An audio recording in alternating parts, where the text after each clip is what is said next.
All right, you guys, if you don't know how to speak the singer's language, stay tuned because it is a freaking game changer. What is the singer's language? It has to do with the way we take words from the way we would speak them and modify them for singing. Now, the singer's language is like any other language, right? It can be kind of basic and it can get very complicated. So if you were going to learn any foreign language, say Spanish, you might take Spanish 1, Spanish 2, Spanish 3. So I'm going to break the singer's language down for you into levels. Okay, so level 1 of the singer's language is just the basics. You are going to use these skills from level 1 in any genre and any type of singing. So level 1, the first primary rule of level 1 and of the singer's language in general is that we want to sustain the vowel when we sing. So if I'm going to sing happy birthday, and if I sing the words the exact same way I would say them, it would sound a little like this. Happy birthday to you. Happy birthday to you. And you can hear that that's not like the prettiest sound of all time, right? And it has to do with the fact that my vowels are really short and kind of clipped. When we sing, we want to make the vowel a little bit longer while maintaining the rhythm and the tempo of the song. You're not going to like slow the song down, but you just don't want to clip them so much. So a great way to practice this would be to sing the words without the consonants. And this can be a little bit of a mind warp. If you struggle with that, I'll show you what I mean in a second. But if this is difficult for you, one way to think about it is like, just don't close your mouth. Most consonants require you to close your mouth in some capacity. So if you keep your mouth open the whole time, that's going to take 90% of the consonants out. But so the word happy would become ai, birthday would become to becomes oo, and you becomes oo. So it sounds like this. Ai, oo, ai, oo. Already sounds better, right? And I've got the same tempo, I've got the same rhythm, but I just took the consonants out. Practice it that way several times so you get the hang of it. And then from there, you can put the consonants back in, but try to keep the length of the vowel. So the consonant's just gonna be really short. The vowel's gonna be as long as possible. Happy birthday to you. Happy birthday to you. Sounds much more sung now. So this first rule of the singer's language has 2 pitfalls that you need to watch out for. One is the temptation to just clip the vowel, like what I just showed you. Happy birthday to you, right? I'm really clipping it. The other pitfall is to actually sustain the consonant rather than the vowel. So it's hard to show in happy birthday. I might have to change the song, but like if I'm sustaining the consonant, it might be like happy birthday to you. It shows up more in something like Twinkle, Twinkle, Little Star. So if I'm sustaining the consonant, it would sound like this. Twinkle, twinkle, right? You can hear, again, not the prettiest sound because I'm sustaining the N of twinkle and then the L of oh, right? What we would really want is twinkle, twinkle, and that gives us a prettier sound. So you want to make sure you are sustaining the vowel and not the consonant. The second rule of level 1 of the singer's language is understanding that certain consonants need to get modified. This all pertains to English, but in English, we really want to look out for R's and L's because we really kind of like choke on our tongue a little bit with R's and L's in the English language. So my name is a perfect example. It's got both an L and an R in it. Laura, right? That sound is not very pretty when we sing. So we really want to modify our L's and our R's. So if we go back to happy birthday, right? I'm not going to go happy birthday. I'm breaking 2 rules there. I'm sustaining the R, not the vowel. And I'm not modifying the R. So R's are usually going to tilt a little more toward like, happy birthday. And then you can kind of round it toward the true R sound at the very end. Happy birthday to you. So R's become more like and then L's also are gonna tilt toward an But with an L, it's only when the L takes up a whole syllable. So like the word twinkle, right? It's got a whole syllable there. So instead what we want to go is twinkle, and sort of flip the L at the end of it. Twinkle versus twinkle. Again, that only happens when the L gets like a whole syllable. So if we go back to my name, Laura, right? The L doesn't get a syllable. So you don't really have to modify it there, but you do want to get through the L rather quickly.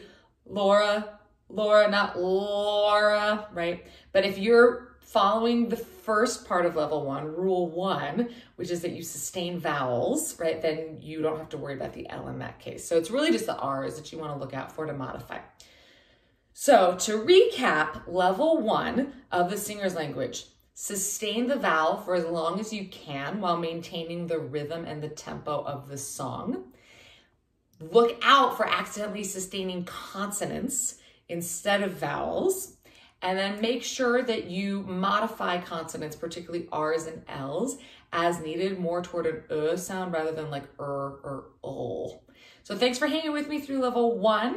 If that feels like you've kind of got that or you're doing all that pretty naturally, then let's head on to level 2. Okay, in level 2 of the singer's language, we're talking about diphthongs. Diphthongs show up a lot in English. And again, the singer's language, I am making this all pertain to English. Some of these things might show up in other languages. They might not, depending on the language. But in English, we really want to look out for diphthongs because we've got them all over the place. All right, well, what's a diphthong? A diphthong is when you have 2 vowel sounds in one. So I think this shows up the most frequently in any word with the vowel I in it. So like kite, sight, light, fire, my, when you have that I sound, right?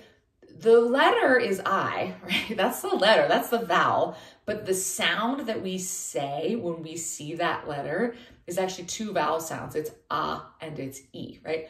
My, right? If I really kind of lengthen it out, you can hear 2 sounds, and e. Okay, so don't get confused between the letter, which is I, and then the sound that it produces, which is I-E, right?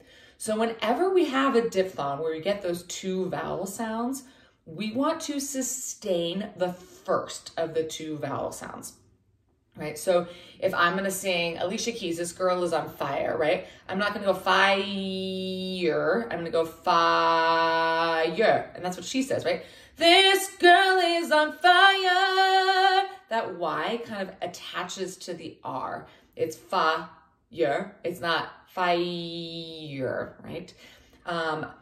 If I'm singing from Mary Poppins, Let's Go Fly a Kite. Let's go fly a kite, right? It's all the way until the end.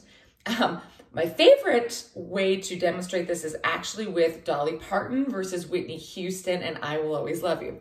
I believe, if I remember right, Dolly Parton, and I will, right? It's you will, right? But Whitney Houston, and I, right? She goes to the E vowel and she goes back to the and you can certainly do that for some kind of like artistic effect. Just know what you're doing. So when you encounter a diphthong, usually an I vowel, sometimes you'll see it in like an O as well, like O, or ow. Ow is another one, like round, ow, ow. You want to sustain the first of the 2 vowel sounds. My best tip for dealing with this is just think about the first one. So if I'm going to say the word I, like I, and I will always love you, I'm just going to think, and will always love you.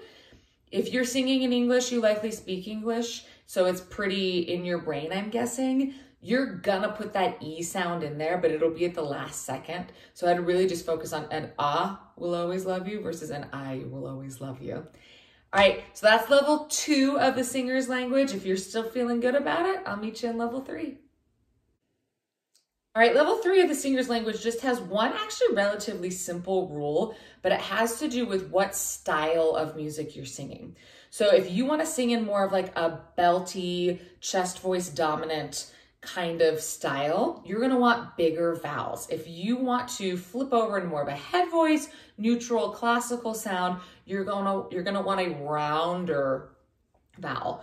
So instead of getting too hung up on like how to modify vowels, what I would just say is if you're trying to stay in a belt, keep your mouth in this shape and then filter all the words through that sound, or through that shape rather. So if I'm gonna sing Alicia Keys' This Girl Is on Fire, I'm gonna go, "This girl is on fire." And you can hear the words have definitely modified themselves. That's the singer's language, right? It's a different sound.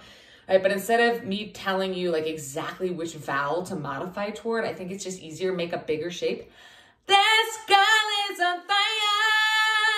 And that's gonna help you stay in that belt. Now, if you want to flip over into more of a head voice sound, right, then you're gonna wanna close your mouth more toward like an ooh. So go on, right? Go ooh. That really helps me flip into head voice. Go on, come on, leave me breathless, right? So if you want to be in head voice, think rounder. If you want to be in chest voice, think bigger, and the words will naturally modify themselves. All right, that's level 3. Thanks for hanging with me through all 3 levels of the singer's language. Best of luck, you guys. Happy singing.